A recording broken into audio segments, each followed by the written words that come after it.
Hey, Jules, picture Yeah. this. What?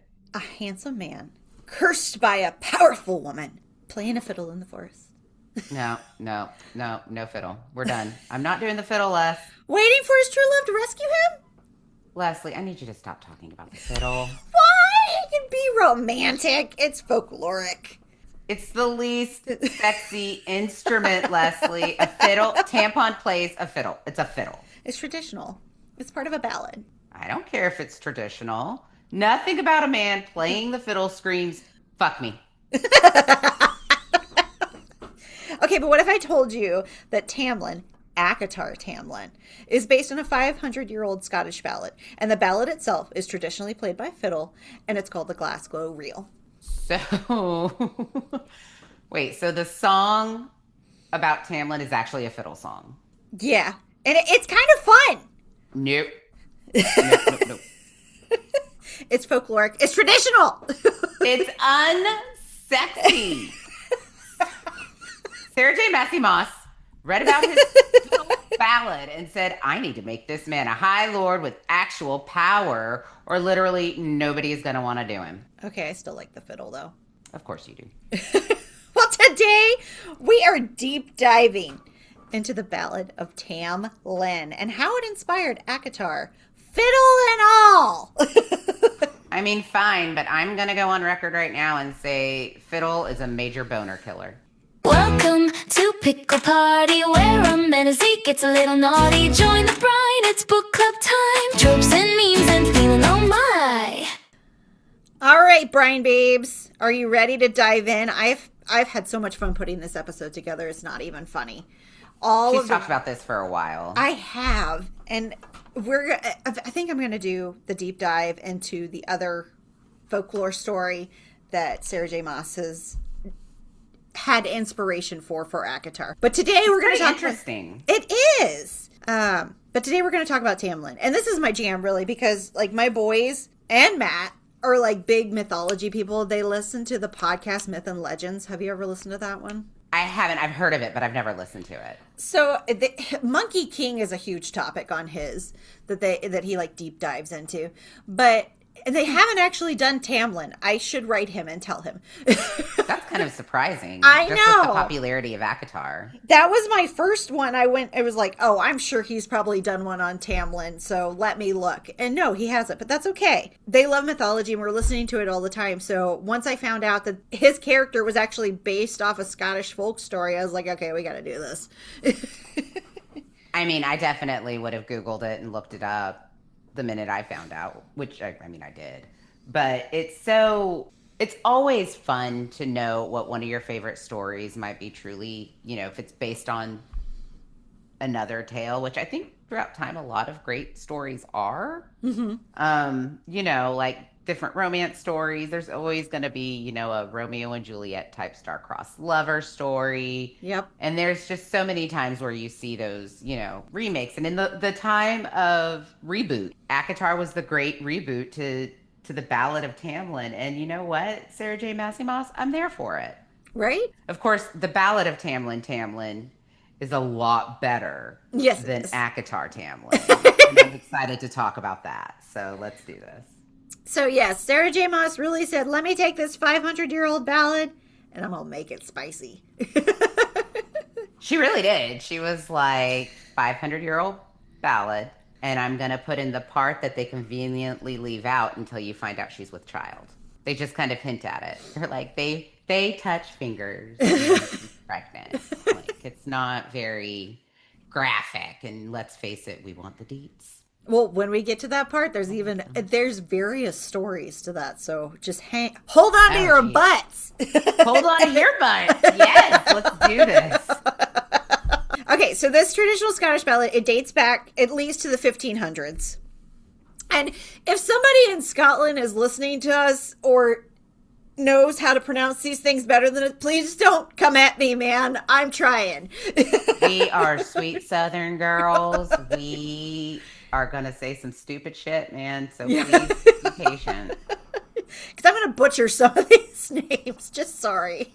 Both raised in Alabama, guys. Just I feel like you should know. And then I've been in Washington for forever, so now my accent's all kinds of weird. Born in New Mexico, but raised in Alabama. I'm an anomaly. Okay, so we're going to start at the beginning of the story in a place called Carter Hall. And it's this well. And there's actually a real well in Scotland that people can go and visit. But in this place called Carter Hall, it's a well and there's a forest. And maidens are warned not to go there. Why? Because Tamlin lives there. He's a fairy knight. Now, how did he get there? So he was riding on his horse years before. He fell off. And when he fell off, he was hurt very badly. And this fairy queen found him. Sound familiar, guys? So the fairy queen basically mends him back, but he is destined to be set in this forest for the rest of his life and to be under her power. She kind of cursed him, but healed him all at the same time. It was very toxic. Yeah. Sound like anybody? And can I have a thought here, and this is going to go kind of dark, guys, so stay with me. Okay, so in high school, I had this, like, in fact, if he ever heard this, he'd be yelling at me right now for using the word like. I use the word like a lot in this podcast. I've noticed that listening back. I'm going to try and reel it in, but that is a bad habit. If you only knew how many likes and ums I take out of this thing. I know, I really like, and, see? Oh, God, okay. I'm working on it, VT. I'm working on it, okay? I haven't stopped after this long. I just don't think I will. However, had a great high school history teacher, and he really went into Beowulf, right? Mm-hmm. But when he taught us Beowulf, he explained to us what probably truly happened to inspire the great tale. Because, right, there's always something that truly happened to inspire a big folklore, right? Mm-hmm.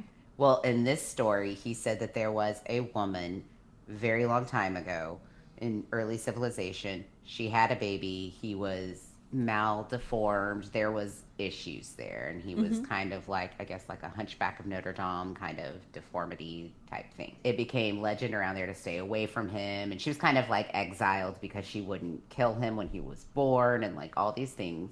She went and raised him in the woods. Somebody saw him and came after her. And if you know the story of Beowulf, it sounds like the evil mother comes for revenge, but really it's like these horrible people just find them and lynch them in real life and then make this folklore to make it sound great, right? It's actually a devastating story if you know what it's truly based on. So after ruining Beowulf forever, I now look at these old folklores and think, okay, what deep, dark shit happened to cause this legend of the well? And my dark true crime mind believes that there was some sort of a predator who was taking and raping young women as they were going out to this well to collect water and stuff.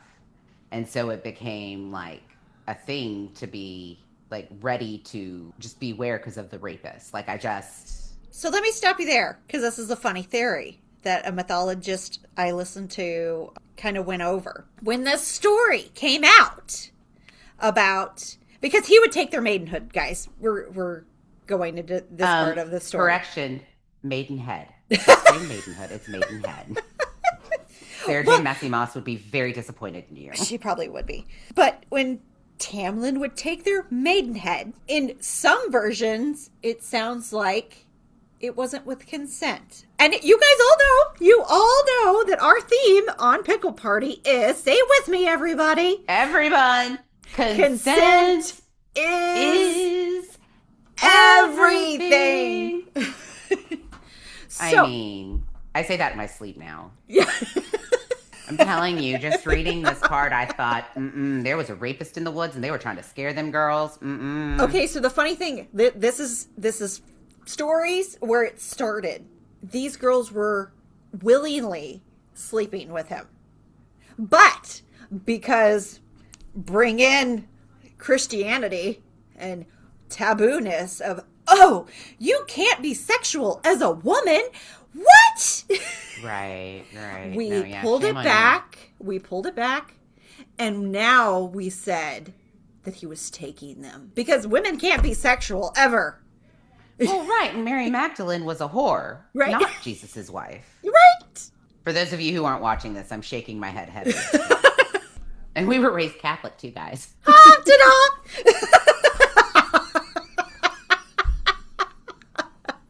Okay. Raised in Alabama, raised Catholic. Jesus, what else do we want to dive into? Now we're on a porn We really podcast. are anomalies because there's like 4 Catholic churches in all of Alabama. Like for every 20 Baptist church, there's a Catholic one. It's bad. We're heavily outnumbered out here. It was said in some that he was taking it, and it could be taken that way. But really, in the original story, she willingly. And the other women that went in the forest willingly. Okay. We meet Tamlin. He's in the forest. And basically, he demands a token when you meet or come upon him. And it's a forbidden territory. The whole city knows you're not supposed to go into the forest of Carter Hall. Don't go to the forest. Don't go picking the pretty roses. So this young woman named Janet, here's this warning. Okay. Can I just say, something about the name Janet? I just, like, when I hear the name Janet, and okay, so for my Bravo girlies, and maybe it is this person, Janet Caperna from The Valley is just, she's so unfucking likable.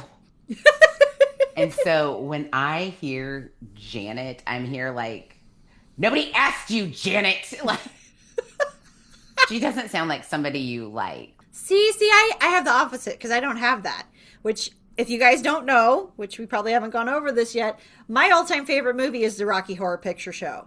So it is. She does love that movie. As soon as I hear Janet, first thing in my head is, sing it with me, Jules, you know it. Damn it. Janet, I love you. Love it. Who does it? Like, even if you haven't seen Rocky Horror Picture Show, you know that line. Like, I feel like it's a really famous line. Which, by the way, Darren, if you're listening because you love me and you don't even know what we're talking about, but you listen to us because you love us, we're going to the Rocky Horror Picture Show in 6 months, so get your costume ready. See, okay, now let's just take a moment to thank those friends who have no fucking clue what we're talking about but keep hitting play every week. Right. Thanks, guys. We see you. And we love you, too. Yeah, so we go every year to the Rocky Horror Picture Show. I love that. They have it at the Orion, and it's one day a year, right around Halloween, and we dress up. I'm Columbia, obviously, the groupie tap dancer. Oh, no, that's perfect for you. Not the groupie part, but the tap dancer. I feel like I should spell there. People are like, you are a fucking bitch. You little groupie. Sorry. That's This is why I love you. not what I meant. I heard it back and I was like, oh, I should clarify. So damn it, Janet. Here's this warning and goes, I'm going to the forest. My daddy can't tell me what I can do. So she goes out to the forest. Screw But that. it says Janet or Margaret. It does. I like Janet So in what better. versions is she called Margaret? I've heard both. And they were both Scottish folklore mythologists that were talking about it. So I think it's really just whatever name they gave her. Like North Scotland versus South Scotland dialogue type on what they... Right. Northerners think it's Margaret and the Southerners know it's Janet. Like, big disputes. Right. And see, also when I hear Janet, squirrel with us again, guys, I think of Bluey. Because every Rita needs a Janet. Oh. Nice parking spot, Rita. Thanks, Janet. I do love the grannies. They're so obnoxious. They are. That's like Dolly's favorite. She loves the granny. And I think it's because she comes and hangs out at work with me. So she's around a whole bunch of grannies. She relates to it. She's like, this is hilarious. She probably really loves the episode where Muffin helps barter at the garage sale. That's like one of her favorites. That's a good one. It's like Muffin's redemption story. Okay, as we squirrel again, guys, we're going back to topic. We're going to really tell you this folklore. Janet says, screw that. It's my land. I'm going to Carter Hall anyway. So she goes through, and this well is actually in the forest. Is covered by briar patches, thorns, and all that. Well, she just makes a little path through it and goes through it anyway. And once she gets through this briar patch, there's beautiful roses everywhere. And they're red roses, which is supposed to, symbolize love and, blood and all of that. Right. To me, it symbolizes blood, but whatever. depends on which mythologist Whatever. you're I talking guess to. everybody's different. I feel like pink is more a symbol of love, but that's fine. So she picks this rose, actually multiple roses. And Yeah, doesn't she pick like 4 or 5 before he shows up and he's like, all right, bitch, I let you get away with one. So, like, come on now.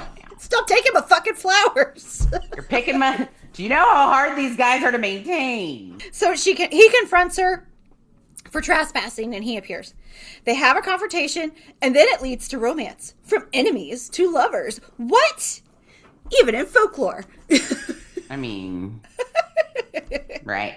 But I mean, I don't feel like the things that I read and the little bit I listened to, again, for the time, they're not going to make it, I don't know. It gets romantic, but it's like they went from A to B or A to C and you're like, wait, where the fuck was B? Like, in the story, you think it's like in a day's time. So yeah, it's you make it sound like for 1 minute he's like, pay up, and she's like, I'll do what I want. I own this forest. And then the next thing it's like, and she loves him. Yes, it's exactly it. Wait, how did we get here? I feel like we're missing. Did we miss a chapter? Yeah, a few. I don't. It's like the story started and then like they lived forever the end. Like, no, what happened in the middle? Like, how did we get here? So they have this romance. She gives him her maiden head. Let me say it correctly. Thank you. And then she goes back home. Well, lo and behold, she's pregnant. Find out she was pregnant from her gossipy best friend's husband. No. Did Tamlin find her and say, hey, you're pregnant? And I know because George told me on the golf course. No. And he didn't. Just wondering if that was inspired. No, it wasn't a Harlequin novel. Yeah, that may have made it more easy to swallow. But I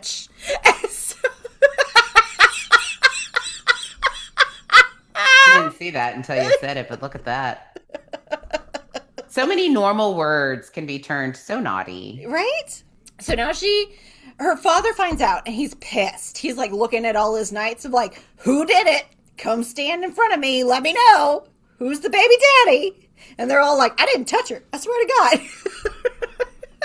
And like, you know what? In a very feminist moment, Janet's like, you don't need to know. I'll raise this baby on my own. Mm-hmm. I don't need you. Right? Which I don't know is very realistic for the time. I don't. No, but the story really, like, from the stories that you hear of that time, like, especially her just willingly having sexuality is not known for that time. Yeah, that's what's so interesting about.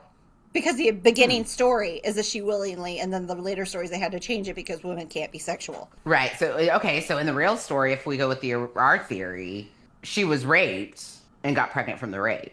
Yeah. But the original, she willingly gave it to him. Interesting. Okay. She goes back to Carter Hall to confront Tamlin. So she goes back through the briar patch. She gets the rose. She starts pulling the roses again. He's like, son of a bitch. Leave my roses alone. Didn't I get you in a cab? Like, money was left on the counter. What are you doing back? You're stage 5 clinger.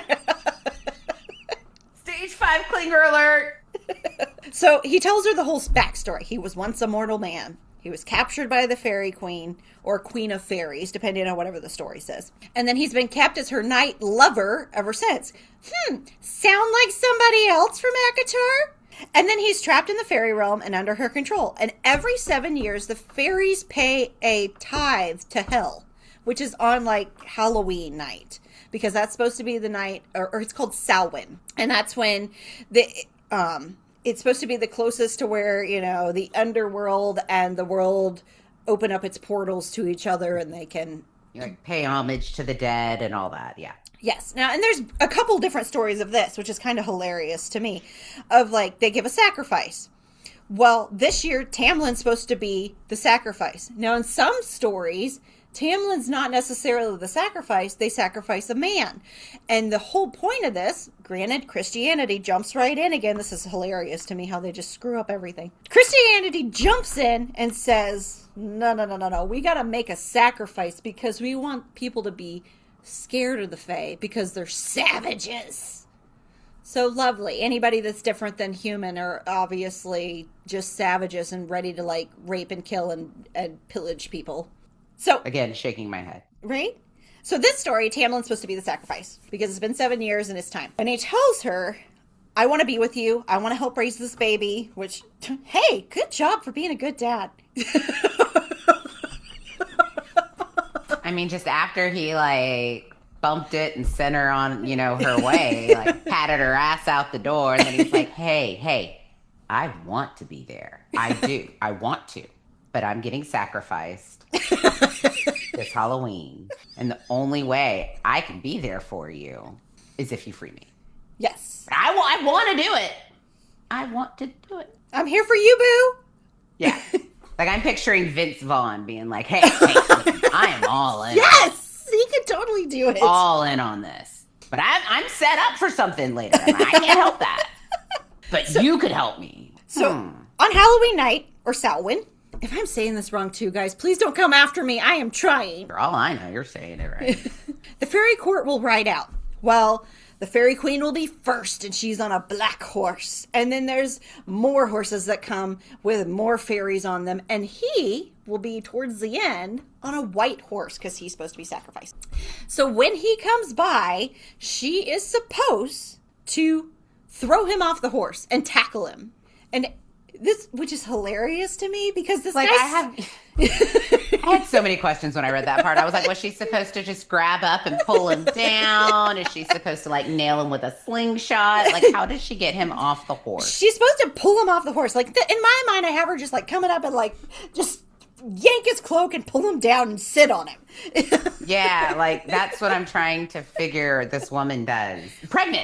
Pregnant woman. She's newly pregnant. You're still fine at that point. Yeah, I mean, that would just be a really shitty time to get morning sickness, is all I'm saying. Sorry, I missed you. We totally skipped a part, too. So sorry, we're going to back up. So when the father finds out, he makes her go out to the forest before she goes to meet Tamlin and find the herbs to make her have a miscarriage. But she doesn't want to do that. She doesn't want to have a miscarriage. That's true. Her father does want her to try to eat an herb that apparently, this I did find interesting. Apparently it was an herb that had gone extinct in Roman times because the Romans were really big on birth control. Yes. This was before the Christians came in. Yeah. And said, we don't stop what God wants to happen. Right. And they stopped the birth control. But there was like a plant you could chew that would, I guess, I don't know, like, I guess maybe add mucus to the lining of the uterine wall, like to keep eggs from attaching, which is basically, if you guys don't know, that's how birth control works. Yeah. It like adds a lining that won't allow eggs to attach. But yeah, her dad basically asks her, I did hear the plant bee, and I thought that was pretty funny. That I did think was funny. Her dad asks her to take a plant bee, if you will, and abort the baby. And she basically says, hell no, we won't go. And dips out to go find Tamlin. And then this is when she finds him, and this is when he's telling her. So what she has to do, pull him off the horse, get on top of him, hold him down. No matter what, you cannot let go from him. You have to hold him the whole time. Now, in some stories, he turns into multiple things. In some stories, he only turns into two things. Well, most of the stories that I listened to, he had multiple things. So he went from a snake that tried to wrap around her and strangle her as she's holding him. Went to a bear, which tried to, like, maul her as she's holding him down. Which, go her, fucking pregnant and holding a bear down and a snake. And then turns to a lion. And then not need a nap. And no nap. You're doing this all in real time. All on your own. And then the last thing, he's going to turn into a burning coal. And like some stories, it only says the snake and the burning coal. But this one, for this sake, we're going through all four. So the last thing is she turns into a burning coal. And he says, once he is turned into the burning coal, you have to hold on to me, even if it's burning your hands, and throw me into the well. Then that's when all of my, curse will be broken, and I'll be back to human again. So if Janet holds on to all of this, he'll be turned back into the man and free. Period. The end. So Janet goes, and she waits at the crossroads on Halloween night. The fairy procession rides by, and she identifies Tamlin and on a white horse, with one glove on and one glove off. Why, I don't know. That cracked me up. Do you know that reminds me of the Shel Silverstein poem? Was it like My Son John? She talks about like her kid sleeping with one shoe off and one shoe on. Which any boy mom listening is like, hey, that's real life. Very much so. See, Very much so. I thought he was just going for the Michael Jackson look. I didn't know. Maybe. Because he's too bad. At least you weren't like, I wasn't even going to try, but you did. Oh, I love us so much. we just lost all of our listeners. Like these bitches keep scrolling and talking about consent, and now they're invitation. No, they're insulting Michael. Oh my God. She sees Tamlin. She tackles him, pulls him from his horse, goes through the snake, the bear, the lion, to the coal, and throws the coal into the whale. And then Into the what? The whale. Damn it, don't make fun of me of how I say this. Matt makes fun of me all the time. Baby girl, your Alabama's showing. He's going to the whale to get the water. She turns into a coal and throws him in the well. And he is reborn into Tamlin the man. And they live together with their child happily ever after. Yeah, but once he's transformed, the fairy queen is furious. I mean, furious. And so she knows she's defeated. She's angry and can claim him no more. And she states, which I think this is funny because we're going to go back to, does this sound familiar, guys? She stated she would have gouged his eyes out or turned his heart to stone. If she knew this would happen. Who does that sound like? Just a lot of little elements coming in here. Yeah, you know, when I saw that turns his heart to stone, I was like, oh man, Sarah J. Maas did a really good job with this reboot. Right? Because that was a cool way that she worked it in. So in the end, it's a happily ever after. She goes home with Tamlin. They raise their baby. They're able to go through the forest and not have fear. And everything's, you know. In real life, a pissed off daddy found and killed the rapist. That's probably what happened. But in this story, it doesn't. In this story, we'll go with the happily ever after. Because nobody wants us to be. And the rapist's head was on a stake outside the village until it rotted. The end. Nobody wants to see that. This is why you're a history major, and this is why I like mythology. I like the warm and fuzzy. Yeah, that's my neurodivergence. I'm just saying, literature is heavily inspired by things that are happening at the time, and they like to put a pretty bow on it. Yes. I put money on the fact that all started because of some jerk-ass rapist raping little girls going to get water from the well from their local village. From the whale. The whale. Or the well, if you are anybody else.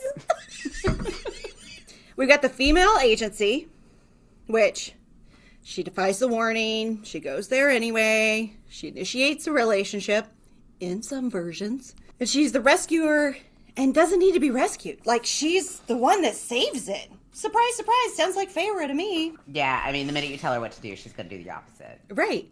And then the captive male, Tamlin's trapped by the powerful female figure. And he's held against his will. And he wants his free, and he has to be her lover. But see, this is the part that I feel like she took essences of this and put it both in Rhysand and Tamlin. Right, because there are things about Rhysand, there are parallels. Yeah. There are parallels. It's just so interesting. And I mean, and if you watched the Call Her Daddy podcast, you know that she did not go into writing ACOTAR planning for Rhys to be endgame. She went into it with Tamlin being endgame. Right. I guess because of the ballad now. The minute she wrote the scene where Feyre sees Rhys, she had this like click and everything changed. And she was like, oh, no. This is endgame. Mm-hmm. And Tamlin is not. Now, I don't think she had aspirations of making Tamlin as horrible as she did. I think she had planned to give him a redemption arc. But then when she got the response from so many women about being so thankful for helping them get out of these horrific situations, she realized, okay, well, I can't backtrack on him now. Right. So she just made him worse and worse and worse. Theories, guys, obviously.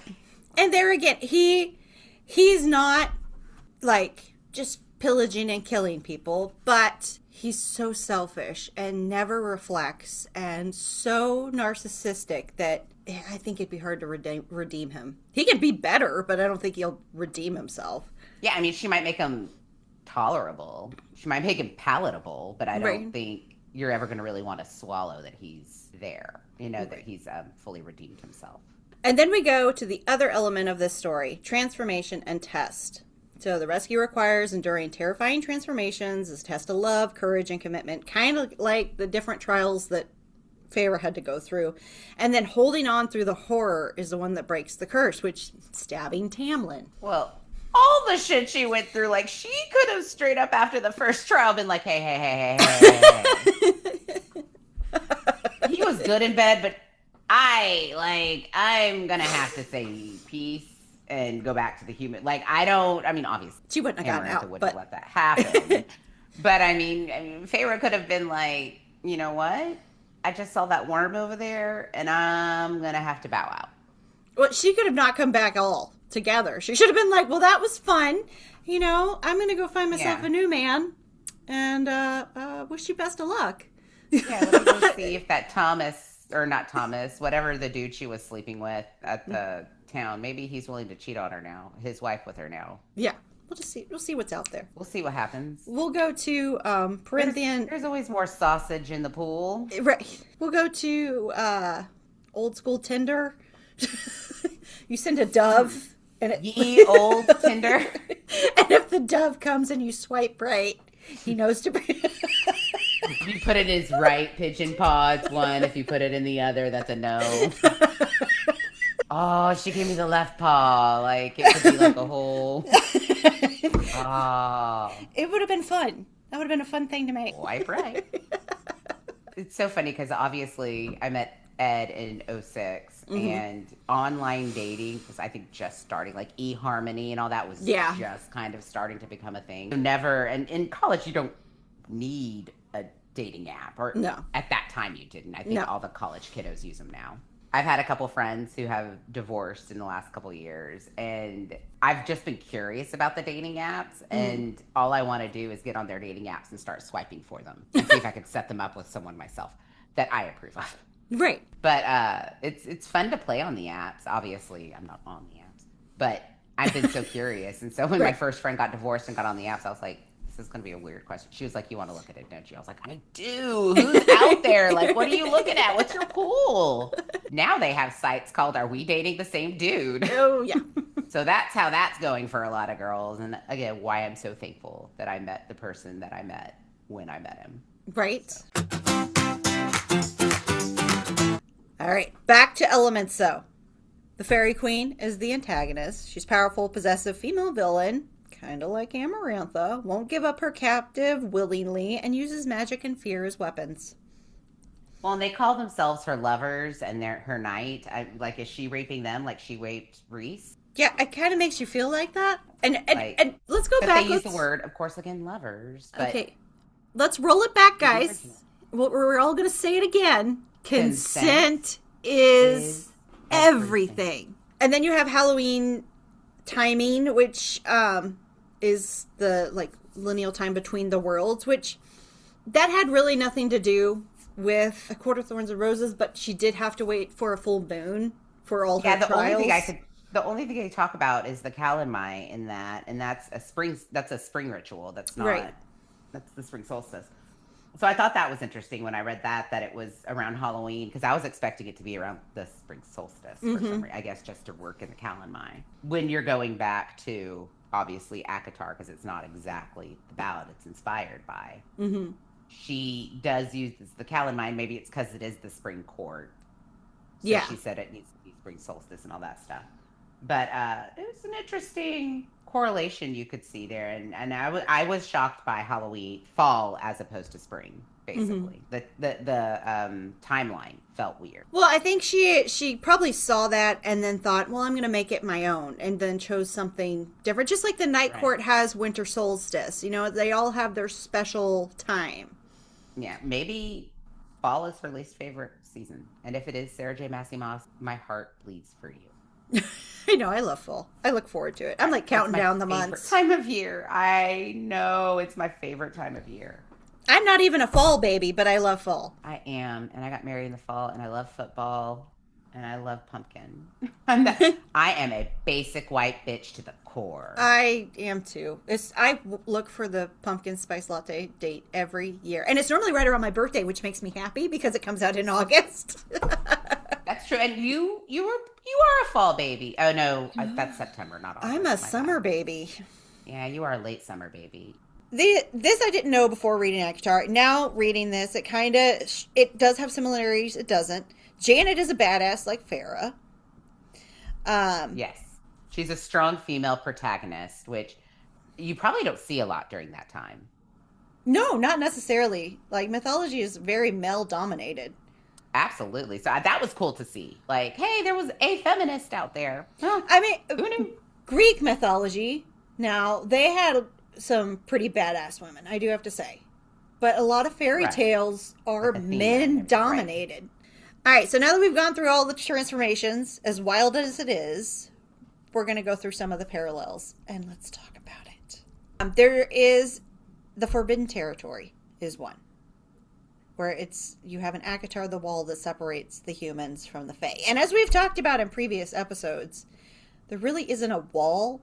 Like you said, it's not like the Great Wall of China. It's a fake wall. And I feel like people who aren't familiar are like, well, there's a big wall there. Why are they walking there? We probably should have specified when we very first started talking about all this. So the wall is invisible. You can't see it. It's repellent to humans. There's something about it that makes it magically unattractive to go near it for them. It's like human repellent is sprayed all over this wall. But it's unfortunately got 3 little holes where the magic has just ceased or something. Mm-hmm. And a few people know about these holes. They are along the Spring Court border, but only a couple of them. Like, it's Tamlin's court knows where they are. Mm-hmm. And maybe the Night Court. I feel like Rhysand knows everything. But you don't really get much more depth into who is aware of where these holes are. Mm-hmm. I think it's cool, the symbolism between the wall and obviously the big briar patch. Yes, which makes me kind of laugh too, because if you think about it, if he's Spring Court and there's roses, I mean, what grows in the spring? Right. Roses. No, that would track, yeah. And even though, like, I mean, I guess my roses are still around close to Halloween, but they're mostly dying by then. Yeah. But in this story, they're still flourishing in October. Well, it's magic. I mean, we are talking about a fairy. True. I think we can suspend a little bit belief for the story. But yeah, the roses are something, just pretty flowers are things women are attracted to. Mm-hmm. And so I think just using that in a folklore, like, what are these dumb, pretty women attracted to? They love flowers. Let's distract them with pretty flowers. Like, that's what they would want to pick and pull out this fairy. Like, I get it. Yeah. Even if it seasonally doesn't make sense. But that parallel of the wall and the briar patch, like, mm-hmm. I saw that symbolism and I thought that was really cool. Yes. And then Tamlin being a captive of the Fairy Queen, even though I kind of feel like it leads towards Rhysand more, he's still cursed by Amarantha and ACOTAR.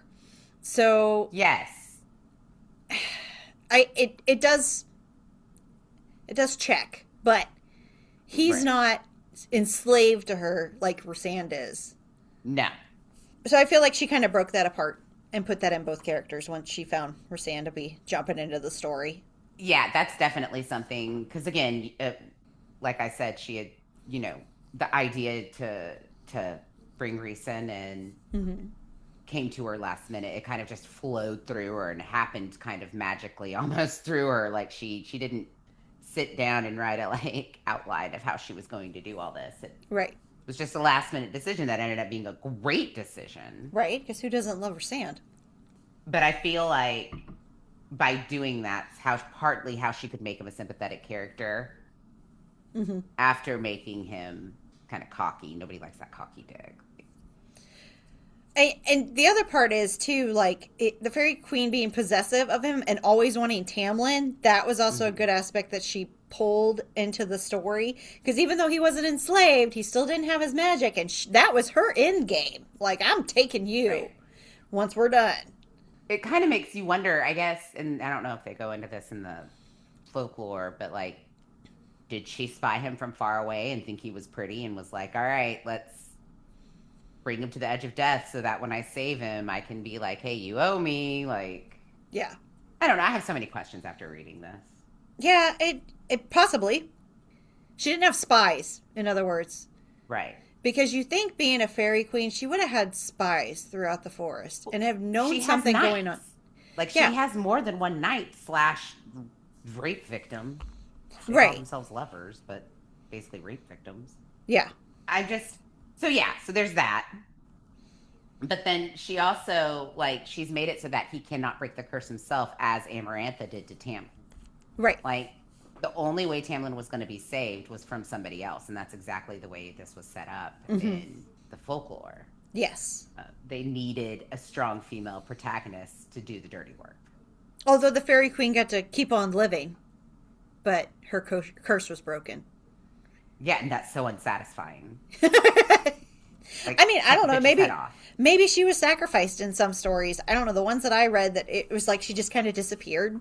Where'd you go, bitch? She went to another whale. She went to another forest to go rape. She went to another whale. So I'm gonna squirrel. For those of you who are Bravo girlies, Brittany Cartwright and Leslie could be best friends. Okay. Brittany Cartwright's precious. Okay. But she is from Kentucky, and she sounds more Southern than cornbread. Like, she is so Southern. And there is an episode where she finds out her now ex-husband, but at the time he was just her boyfriend, had cheated on her. She was on Vanderpump Rules, and now she's on The Valley. And on Vanderpump Rules, she found out her now horrible ex-husband had cheated on her at the time. And he admits it to her, and she tells him to go to hell.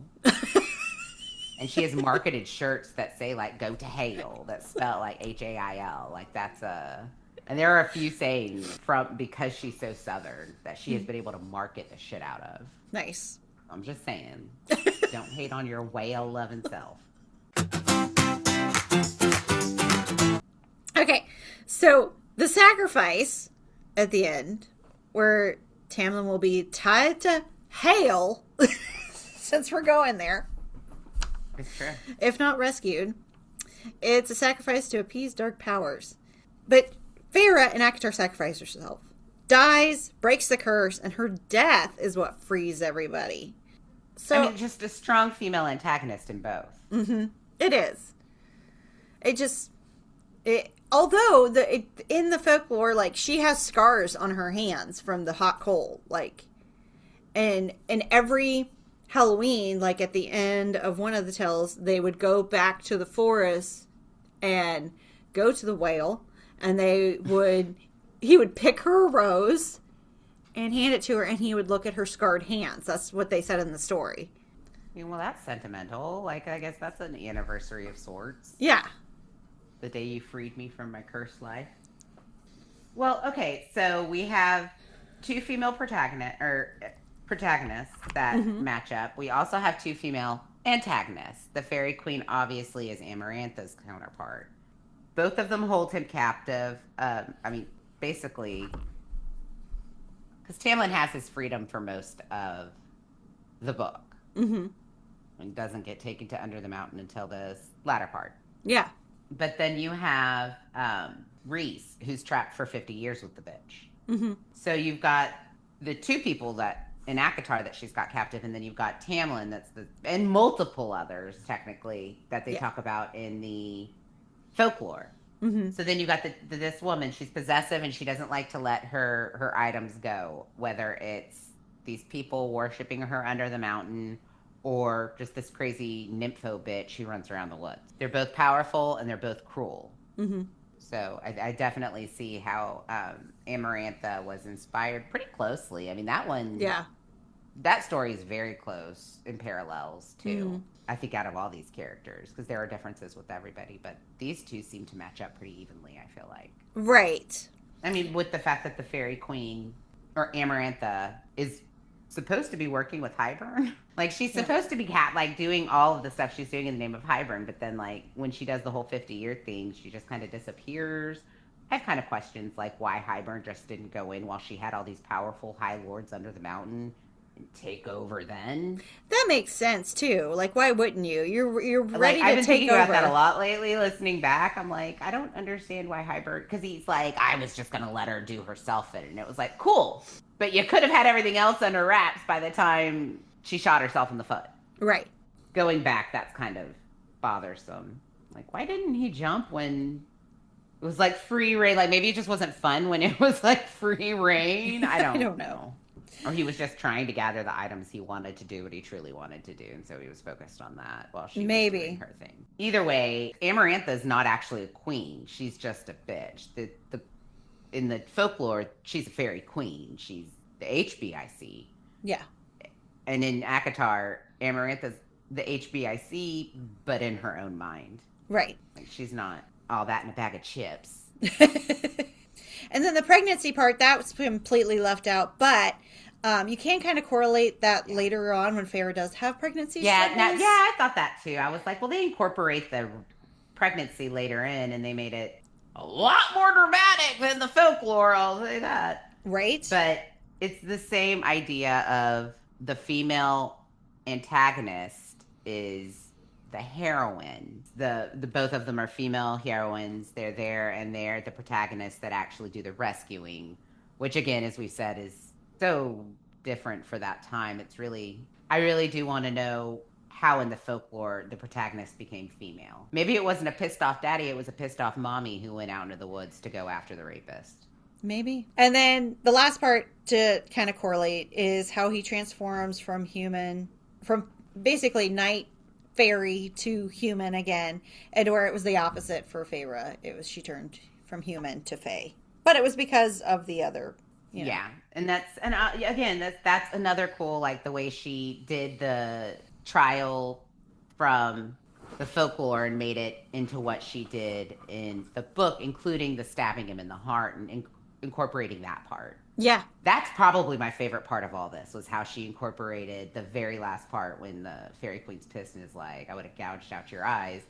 Lucian! Hey, who caught that? Amarantha's responsible for his little weird eye. Mm-hmm. Or turned your heart to stone. And so, props, Massey Moss. I actually love that part. That's so super cool. That the way you incorporated that was very creative, and I think that's super cool. All right, so you guys check out the Ballad of Tam Lin, and it's actually a fun song to listen to, even though it's played on a fiddle. I actually like it. It's kind of a fun little tune to listen to. So check that out on YouTube. Like the Devil Went Down to Georgia. I do love that song too, though. Oh, I do too, but that's about where I draw it. I'm just saying, Charlie Daniels isn't hot. He's talented, sure, but he's not hot. I don't know. There's probably some Southern women that would fight you on that one. Probably some grannies who are like, oh! I don't know what you're talking about. The bones of the story are all there, and she added the Fey politics and the spice. And moving forward, I want to check out this other inspiration that she had. It was Beauty and the Beast, Tamlin, and East of the Sun and West of the Moon. So that'll be coming up soon in an episode, guys. I will take a deep dive and break down how the inspiration of East of the Sun and West of the Moon, because I have not read that one, but it's a Norwegian fairy tale where the female protagonist must travel to a distant land to save her lover. Before we continue, I want to tell you about the team behind our logo and all the graphics you see on our social media. Sometimes we get you media. These guys are an AI-powered creative studio, and honestly, they made the entire branding process so easy for us. They do logos, social media graphics, videos, content creation, complete marketing strategies, basically everything you need to make your brand look professional and stand out. And the best part, they're fast, affordable, and they actually get what you're looking for. No endless revisions or confusion. If you're a business owner or creator who needs branding that pops, check them out at sometimeswegetYoumedia.com or shoot them an email at info@sometimeswegetyou.com. Sometimes We Get You Media. They definitely got us. time for Hot Pickle Cold Take. Is this brilliant subversion or a bait and switch? What do you feel? You mean like what Sarah J. Maas did with making Rhys the endgame? Yeah. I think it is a little bit of a bait and switch, and I'm fucking there for it. I love it. I love a good bait and switch. So do you remember that feeling you had the first time you saw The Sixth Sense? And you got to the end and you were like, what? But this whole time, he has been... Okay, I'm sorry. I'm gonna squirrel just for a second, guys. I'm sorry, but this is so funny.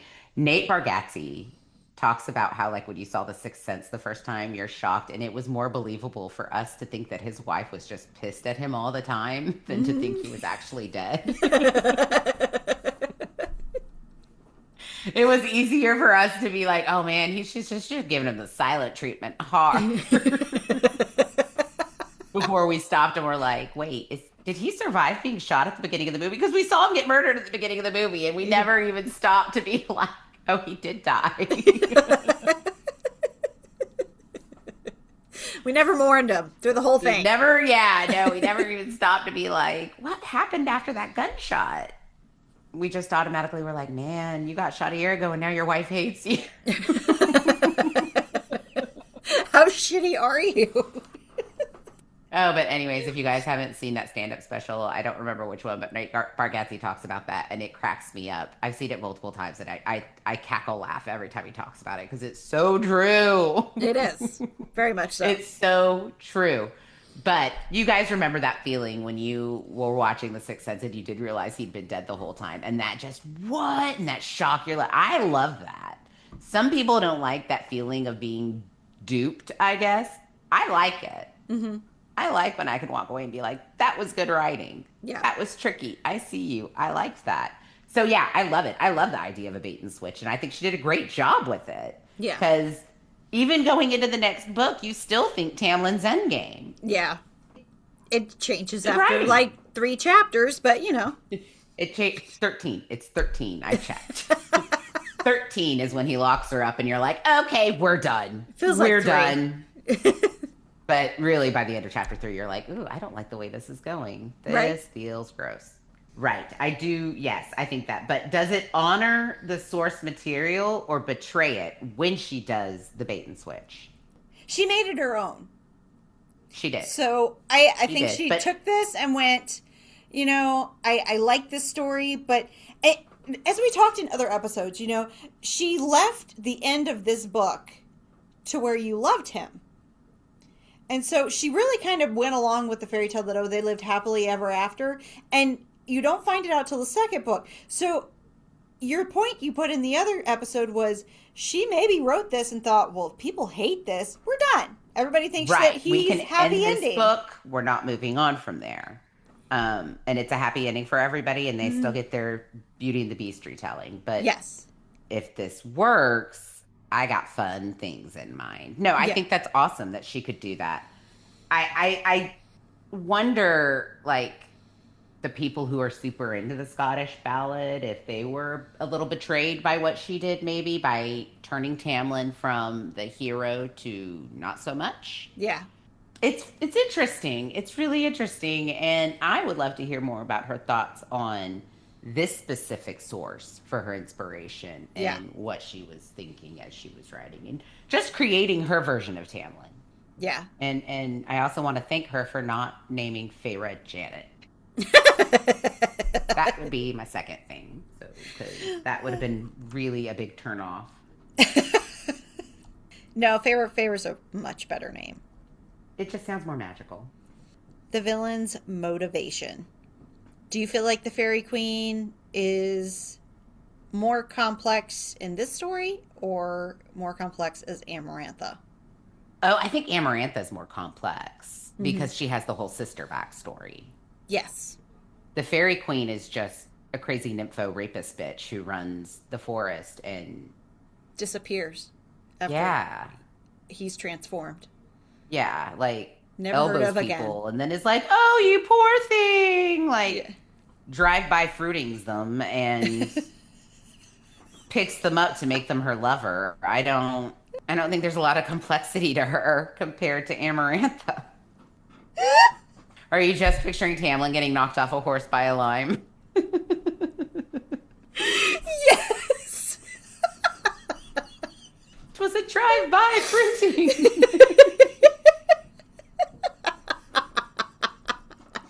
All right, let's all take a minute to thank Robin Williams for Miss Doubtfire. Yes. Literally one of the funniest moments. I love that movie. But yeah, so she's like hiding in the woods and hurting these people and then forcing them into captivity. Whereas Amarantha's got this whole rage and backstory and a lot of intricacies to her plans. Mm-hmm. And let's not forget the fucking finger bone and eyeball. Yeah, that's weird. Yeah. So definitely I would say Amarantha is a prime candidate for therapy. Yeah. Maybe inpatient. I was going to say, I don't think she's outpatient. No, inpatient therapy for Amarantha, maybe outpatient for Fairy Queen. Maybe. Either way, both bitches fucked up. Yeah. They both need help. All right, so you guys tell us what you think at Pickle Party Pod, DM us, or you can email us at picklepartypod@gmail.com. Let us know what you think. What parallel surprised you? Do you think SJM's changes improved the story or betrayed the source? Should SJM have stayed more faithful to the ballad? Is Rhysand the true Tamlin of the series?